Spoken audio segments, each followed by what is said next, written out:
BSc Food and Nutrition లో university first rank, second rank, third rank. Sun International, Visakhapatnam, Hyderabad.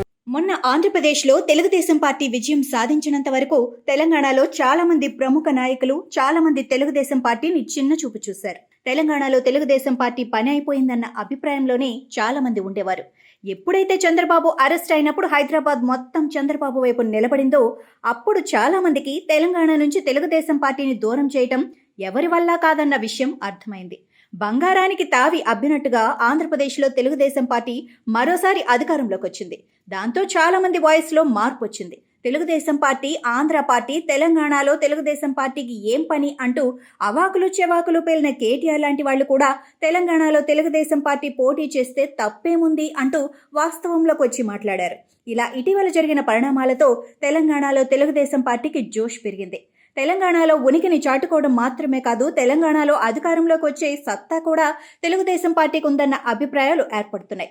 ఈ నేపథ్యంలో చాలా మంది ఇతర పార్టీల నాయకుల చూపు తెలుగుదేశం పార్టీ వైపు మళ్లుతోంది. ఎప్పుడు సంపద కలిగిన అప్పుడే బంధువులు వత్తురది ఎట్లన్నన్, తెప్పలకు చెరువు నిండిన కప్పలు 10,000 చేరు కదరా సుమతి అని సుమతి శతకారుడు ఎప్పుడో ఏనాడో చెప్పాడు కదా.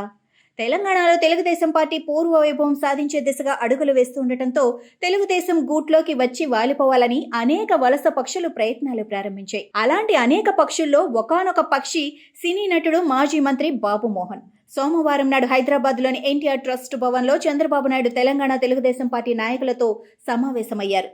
ఇంతలో ఉరుములేని పిడుగులా బాబు మోహన్ అక్కడికి వచ్చారు. చంద్రబాబు దగ్గరకు వెళ్లారు. పరస్పర కుశల ప్రశ్నలయ్యాక బాబు మోహన్ తాను తెలుగుదేశం పార్టీలో ఉన్నప్పటి రోజులను తలుచుకొని భావోద్వేగానికి గురయ్యారు.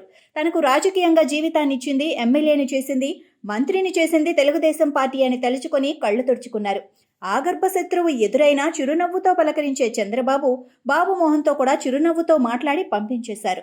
ఇలా బాబు మోహన్ టీడీపీ ఆఫీసుకు వెళ్లి చంద్రబాబును కలవటంతో ఆయన తెలుగుదేశం పార్టీలో చేరబోతున్నారన్న వార్తలు మీడియాలో గుప్పుమన్నాయి. నేడో రేపో బాబు మోహన్ తెలుగుదేశం తీర్థం పుచ్చుకోవటం ఖాయమన్న అభిప్రాయాలు వినిపిస్తున్నాయి. కానీ తెలుగుదేశం వర్గాలు మాత్రం బాబోయ్ బాబు మోహన్ అంటున్నాయి. బాబు మోహన్ రాజకీయంగా ఎదిగిందే తెలుగుదేశం పార్టీలో. ఆయన ఎమ్మెల్యే అయినా, మంత్రి పదవిని వెలగబెట్టినా తెలుగుదేశం పార్టీ చలవతోనే. కానీ తెలంగాణ రాష్ట్రం ఏర్పడిన తర్వాత బాబు మోహన్ తెలుగుదేశం పార్టీని నిర్దాక్షిణ్యంగా వదిలిపెట్టి వెళ్లిపోయారు. కేసీఆర్ నా ఫ్రెండ్ అంటూ టీఆర్ఎస్లో చేరిపోయారు. ఆ తర్వాత బాబు మోహన్ రాజకీయంగా పతనమైపోతూ వచ్చారు.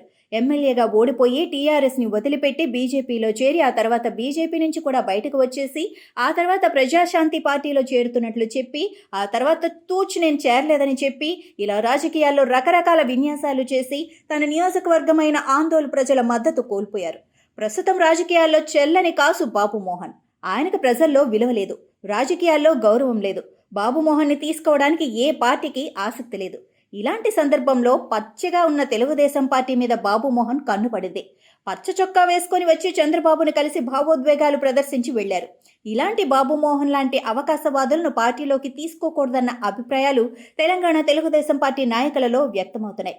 నిజమే, ఇప్పుడు తెలంగాణ తెలుగుదేశం పార్టీకి కావాల్సింది పోరాటం చేసేవాళ్లే తప్ప పదవుల కోసం పార్టీలు మారేవాళ్లు కాదు.